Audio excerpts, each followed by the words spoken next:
Mm-hmm. Yep.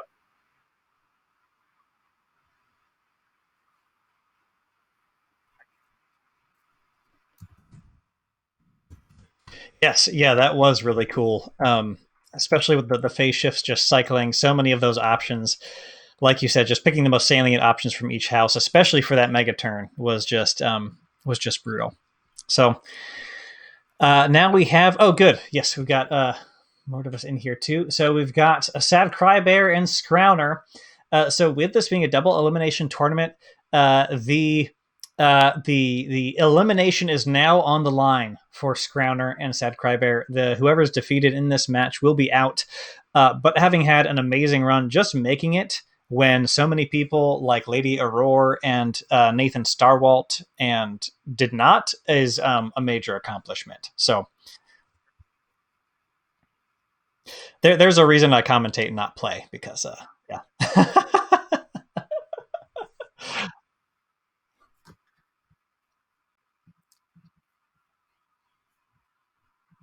Mm-hmm. Oh no, hold on. I don't have your audio in here.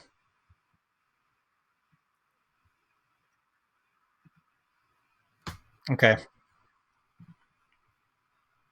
Can you hear me now? Is this thing on? All right. We should be on now. My apologies, everyone. That is me not doing this very often. Is what that is. I wasn't saying anything useful at all. It was actually lovely. It was actually some lovely commentary. Great. They just missed the dulcet tones of my voice.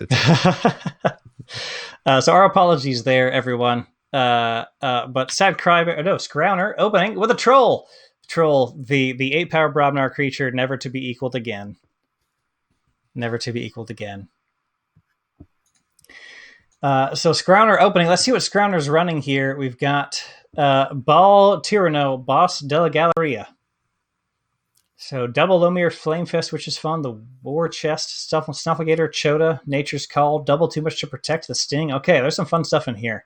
Should be another fun Coda matchup for SadCryBear. So you previously watched a game with SadCryBear. Yes, kind of 3 in a row. Okay, so what's been your experience with this Liverbrand deck? Like what's kind of SadCryBear's objective in this situation? Oh, I mean, obviously winning. Right? The typical caster thing. Like, what's the objective here? I think getting to 3 keys first, Mortimus, seems to be the strategy. Didn't work out last time. But SadCryBear has a lot of speed, and the stealth modes are critical for SadCryBear to keep his speed while slowing down the opponent, especially if the opponent has a lot of powerful Call of the Archons, a lot of powerful Call of the Archons actions. So we've seen here, SadCryBear has already burned one of them, which hopefully their hand was good enough otherwise for a strong start against Scrowner, with a stealth mode already being burned on what is not a critical shutdown turn. Sure. And it will be interesting to see if that, I see that Scrowner is rocking a single mimicry. So that definitely unlocks, the potential to the reverse stealth mode. Potentially some other cool options that can happen there. It does look like the shadows for Scrowner is pretty highly reliant on actions.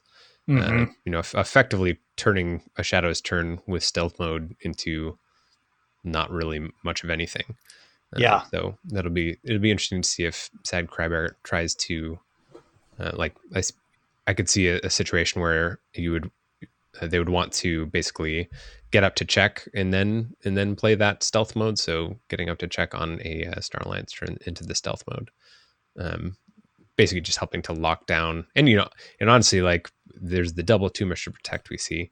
So like in some ways, SadCryBear isn't necessarily hurt by going really high as long as they have the protection of the stealth mode. To kind of prevent those Too Much to Protect from being played. Yeah, that would be some good insurance, definitely. We've seen mostly just some trades back and forth. There's a Snag and a Bloodshard Imp out, which is nice for SadCryBear. Oh, although we've now got Telega Hunting Witch. Telega Hunting Witch, which means any creature played by anybody gets Scrowner Amber. So. And the Nature's Call there helps to just clear up the board, which is pretty nice, especially getting that Snag. Yeah, getting the snag off the board, because that, is obviously a good fighting body with a pretty potent play effect, or a pretty potent fight effect. Yeah, would have been able to get both of those untamed creatures off the board, but now SadCryBear really has to find some answers to that Teliga Hunting Witch situation, and they don't have anything to fight with. So yeah, that is a good move by Scrowner. This is one of those like feels bad against Untamed situations. You're like, well, it's if I don't have any spot removal in my hand that's an action, then I'm in rough shape. Now, I was just checking the bracket, and Scrowner, I think, said, "Go easy on me" in the pregame chat, being quite humble there, as Scrowner defeated Jason Bargender of Team Knowledge's Power to get to this match. Which is no small feat. I'm on record as saying the only reason Jason Bargender doesn't have a Vault Tour victory is the coronavirus. Oh yeah. Sure. He's very good. He's very good. He was one of the first people trying to solve the Heart of the Forest kind of Glimmer key charge, kind of griefing you will win unless you have a specific kind of artifact removal deck. So I figured out a pretty good counter to that is just a campfire. You just kind of pitch those decks right into the campfire and let them go back into nature once they came. Subterfuge. The good counter is to find Jason's home address and move all of the KeyForge decks to a safe location in his yard and then light them on fire. Yeah. It's the only way to ensure that they don't get taken by someone else. Oh goodness. SadCryBear. Let's see. Scrowner. Okay, so SadCryBear using all that time to consider, of course, as they are in quite the pickle. So the second stealth mode comes down. First Officer Frayne, Teliga. So First Officer Frayne, both of those. First Officer Frayne capturing. So Scrowner up to 5 amber. 5 amber off of that Medic Ingram warding herself. And that is the play for SadCryBear, getting some creatures onto the board, enough to clear the Teliga and Hunting Witch next turn. Yeah. And with the stealth mode down, we'll see what that does. Like I said, definitely hurts a Shadow's turn, but it doesn't look like Brobnar cares that much. And depending on, it seems like Untamed is mostly. I was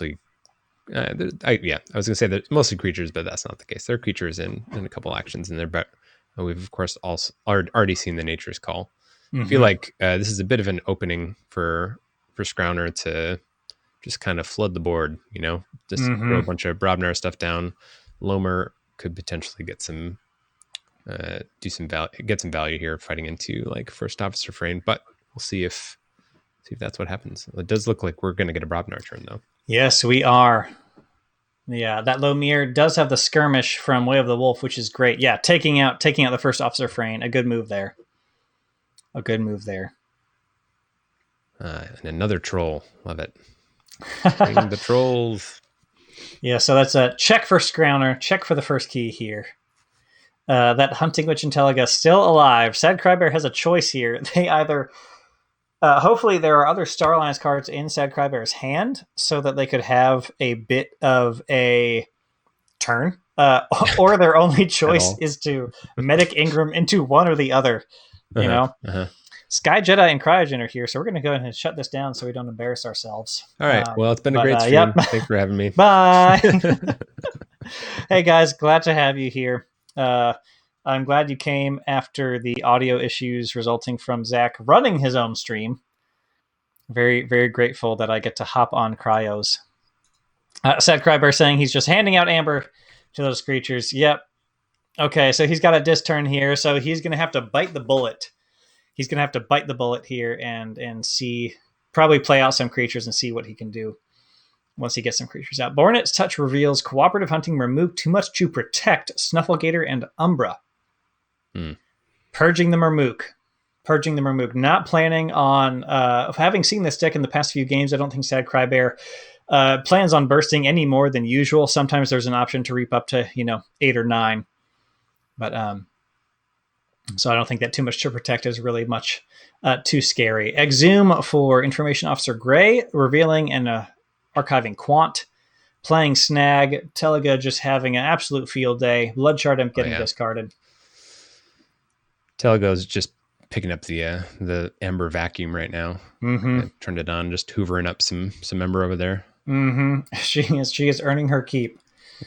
She is earning her keep. That whole board is really Lomir with Skirmish Troll just being Troll, and then both of the Wishes. This is a good situation for Scrowner.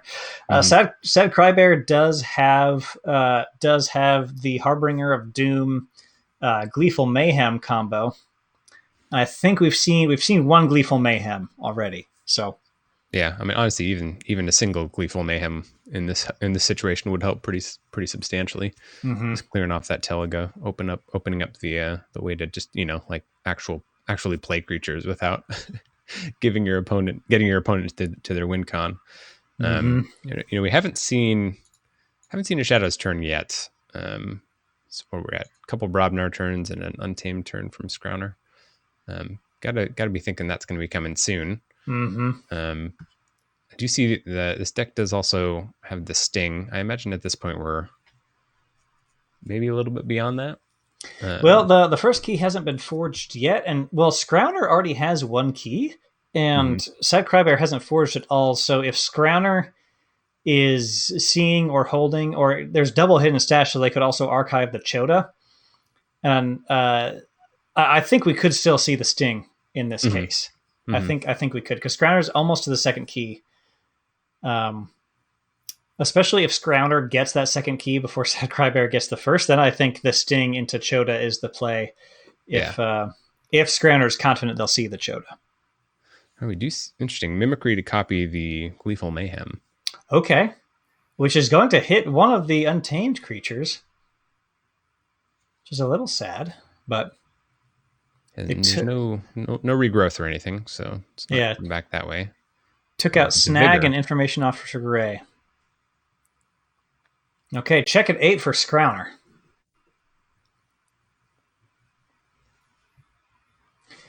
I'm wondering with the thing there. That definitely, especially with the Untamed out. It doesn't matter if you don't need to, if you can't call. Or if it's not convenient to call Shadows, right? You don't need to remove the Sting if you got a Chota, right? Exactly. Chotes.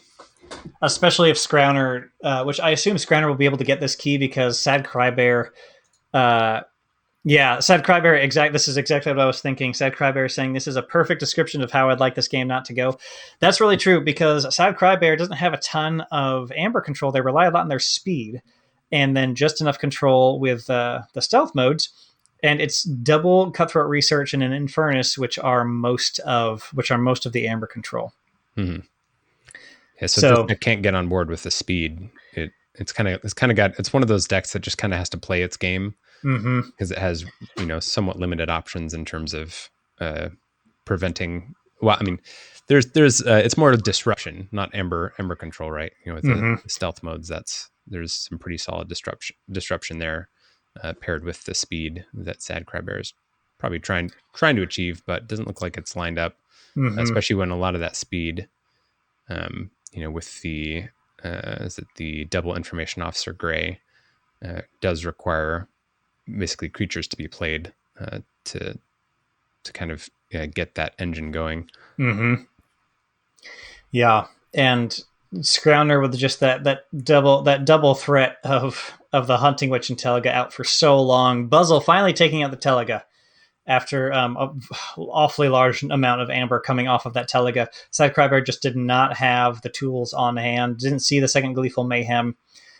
Spent the first one, which probably gave Scrowner the confidence to get that double play out there and see how much value they could get off of it, and they got a lot. The sad thing about that interaction we just saw there, SadCryBear had to play out Buzzle, or had to play out Harbinger and Buzzle. The reason being, Buzzle, if Buzzle were to attempt to purge the Medic Ingram, it would just remove the ward, and it wouldn't be readied. Yeah, you're right. Buzzle does have to actually remove the creature, does have to purge the creature in order to ready. So that basically means, unfortunately for SadCryBear, that's 2 Ember. It's one additional Ember because the Harbinger has to be played in order to make that happen. Yeah, Scrowner getting right up to check here, taking SadCryBear off check with a bait and switch into Booby Trap, Relentless Whispers. Check at 8 for the final key, which I think is game. Mm-hmm. I think that is game for SadCryBear. Oh, we do have, I guess Cutthroat, but need some type of taxing on top of that. So seems like that's probably going to be probably be where things end up. Yep. Yeah. Playing it out with the Code Monkey. We have seen a couple sweet Code Monkey plays and other things from SadCryBear here, which was awesome. Yep. There's the Logos board SadCryBear needed before Telega dropped. That is what a SadCryBear winning this match looks like if this Logos board came out before Telega dropped. But that is the match. Scrowner has taken it and will continue on in the I don't like saying losers bracket, and in the spirit of KeyForge, we started calling it the Bomb bracket. The Bomb bracket. On the Glorious U. So that is Scrowner, the Martian of Generosity, will continue in the Bomb bracket here. SadCryBear having a great showing for the More Wolves. The More Wolves here. Indeed. In some ways it kind of feel like you hate to see a game be a little one-sided like that, but I think it's a great example of, and interestingly enough, Scrowner playing a Coda deck, great example of if you don't have the removal that you need, how something as simple as a single 3-power creature can really kind of put a wrench in your game plan. Yeah. So it looks like Scrowner will be going on to face Not Tonight, which is great. I believe. Let me check here. Might have to coordinate with. Let's see. Losers round 3 of Group B. So I believe